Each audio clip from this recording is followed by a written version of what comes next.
Good morning, everybody. Happy Tuesday morning. Thought I'd start you out with a little smile today. Found a new shirt yesterday. Thought you'd enjoy this one.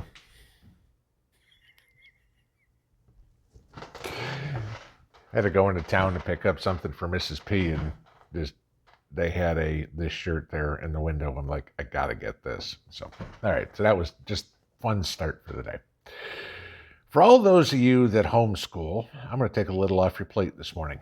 I'm going to give you a little history lesson for the kids and for the adults too, because I'll bet you there's not a whole lot of people that could name a whole lot on this. But it also deals with what we're dealing with today.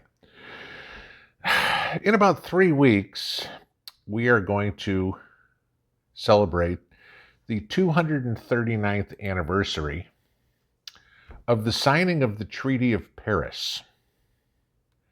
Does anybody know what that did? You know what led up to it, but you probably don't know what it did. The Treaty of Paris was signed on September 3rd, 1789, and it was the official end to the Revolutionary War, and Britain had now acknowledged that the United States was an independent nation. Okay. That's what we're coming up on. Kind of important. Now, why is it the Treaty of Paris? Well, France was basically the U.S.'s biggest ally in the Revolutionary War. Mind you this, the French weren't overly concerned about helping the Americans, but the French were mortal enemies, if you will, of the British. So any chance to fight against the British, they were all there. Louis XVI was king at the time. And upon the end of the Revolutionary War and the signing of the Treaty of Paris, it came time to pay the pauper. Louis XVI asked the royal accountants to total up what France had spent helping the Americans win the Revolutionary War. The total was 1 billion livres. Okay, it's a billion, right? The only problem is, in 1783, the annual tax revenue of the country of France was 200 million livres.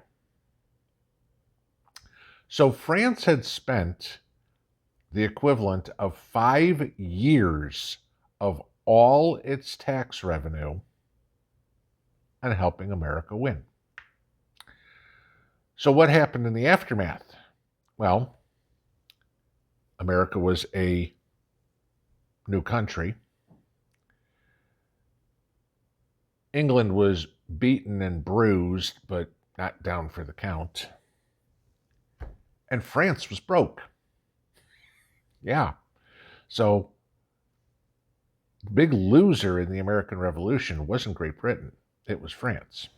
Okay. Big winner, of course, was the United States. So what did Louis XVI have to do? The French economy was totally in shambles because of a war that he had nothing to do with. Okay. Didn't affect them either way who won. But they spent a boatload of money that they didn't have on a war. Sound familiar? How history repeats itself, or at least rhymes. So what did Louis XVI do?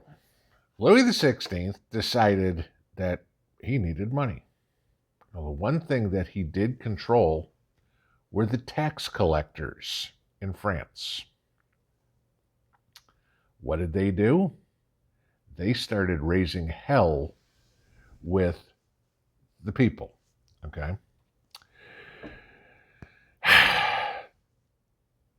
Federal tax authorities in France in 1783, 1784, had the authority to basically walk right into somebody's house unannounced, conduct surprise inspections, look for anything of value, look for any sort of wealth somebody had, and literally walk out the front door with whatever money or property they felt would satisfy the peasant's tax bill. Yeah, okay. I've talked before about personal property tax. I mentioned the story in Chicago trying to do it one time and people wouldn't answer the door. That was kind of how it worked. Okay. Again, remember in 1783, you didn't have deadbolts on the front door. Opening a front door was pretty easy. Well, the same thing is going on today, 239 years later, in the United States. Talked yesterday about the Senate passing the Inflation Reduction Act, and part of that was 80 some odd billion dollars for the IRS to hire 87,000 new agents. Yes, agents, not just clerks and everything like this. Okay, agents. Tax investigators. Well, the Democrats kind of want to say, well, we're going after the billionaires and everything like that. That's not what the bill says. All right. The House did a, what's the word I'm looking for? A review, a scenario, whatever, and figures 70% of the new audits that are going to come from this bill are going to be on taxpayers making less than $75,000. Basically, the middle class. Now, I want to give you this one. Why does GE, why does Amazon, why do any of these companies pay nothing in the way of income tax? Because they can afford to hire accountants and tax attorneys and God knows what to find every freaking loophole they can to keep them from paying taxes. Uncle Sam knows that. Joe Biden knows that. Well, Joe Biden doesn't know that, but the Democrats know that. So they want to go after the people that don't have a bastion of accountants, attorneys at their disposal, okay? They want to go after you and me. The people that, for the most part, file their tax returns with TurboTax or Tax Act or H&R Block or something like that. Maybe not the 1040EZ, but, the 1040A or the 1040, that you've got a deduction there. You've got a mortgage interest deduction. It's not like, this is what I made, this is the standard deduction, end of story, this is my refund, 1040EZ that you can fill out in your sleep. They want to go after the middle class because the middle class can't afford representation. We do our taxes on our own. We certainly can't afford attorneys, okay? And the IRS knows that. The IRS is going to bring tax attorneys to fight you, the car mechanic, the truck driver, the retail store clerk, whatever you do for a living. You're probably outclassed in a courtroom. All right. I'm not trying to insult anybody, but I'm going to guess that a tax attorney that works for the IRS probably knows a little bit more about tax law than I do. You think about it. What's the first thing that happens when you get an audit letter in the mail? You freak out going, holy shit, what do I do? How do I get through this? Blah, blah, blah, blah, blah. How much money do they say I owe, et cetera, et cetera, et cetera. And they're counting on that. They're playing into your fears. They want you to, as you hear these commercials, I settled my tax debt of $10,000 for only $1,000. Your tax debt of $10,000, where did you come up with that? You filled out your taxes and paid what you owed. Got a refund of whatever was owed to you, whatever it would be. The IRS is the one that came out and said you owed $10,000. I can make up numbers too, okay? And out of the goodness of their heart, they're going to tell you, you can settle for only $1,000. And you go, okay, get this over with. Here's a check for $1,000. And they go, haha, another sucker. Got him. Okay. This is what that bill did to us the other day. I want you to watch this real quick. I know everybody's not a fan of Ted Cruz, okay? But what he said on the floor of the Senate before the vote is very important. Madam President, there are a lot of bad things in this bill, but few are worse than the proposal by Democrats in this bill to double the size of the IRS and create 87,000 new IRS agents. I guarantee you, citizens in every one of our states, if you ask them what do they want, they don't want 87,000 new IRS agents, and they're not being created to audit billionaires or giant corporations. They're being created to audit you. The House Ways and Means Committee, the minority, has put out an estimate that under this bill, there will be 1.2 million new audits per year, with over 700,000 of those new audits falling on taxpayers making $75,000 or less. I believe personally we should abolish the IRS, but at a minimum, we shouldn't make the IRS larger than the Pentagon, the State Department, the FBI, and the Border Patrol all combined. Now, I want to give you this. Currently, the budget for the IRS, got to do congressional budget every year, is $12 billion a year. That's what we pay for Uncle Sam to collect our taxes.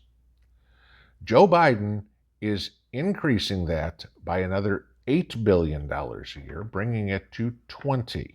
Okay, that's a 40% increase, guys. Now, can you think of anywhere else we might be better off spending $8 billion? I don't know. I mean, can you think any place we'd be better off spending $54 billion other than Ukraine or anything like that? But this is what's going on. Just like Louis XVI, we pissed away a bunch of money for a war that had nothing to do with us, that no matter which side wins, doesn't affect us. All it does is make us poor. The government is getting poorer because of how they've mismanaged the economy. All right? Simple as this. I mean, if you get a pay raise, remember this, if you get a pay raise, you get more money, and Uncle Sam gets more money too. Okay? You pay more taxes. As businesses make more money, businesses pay more taxes.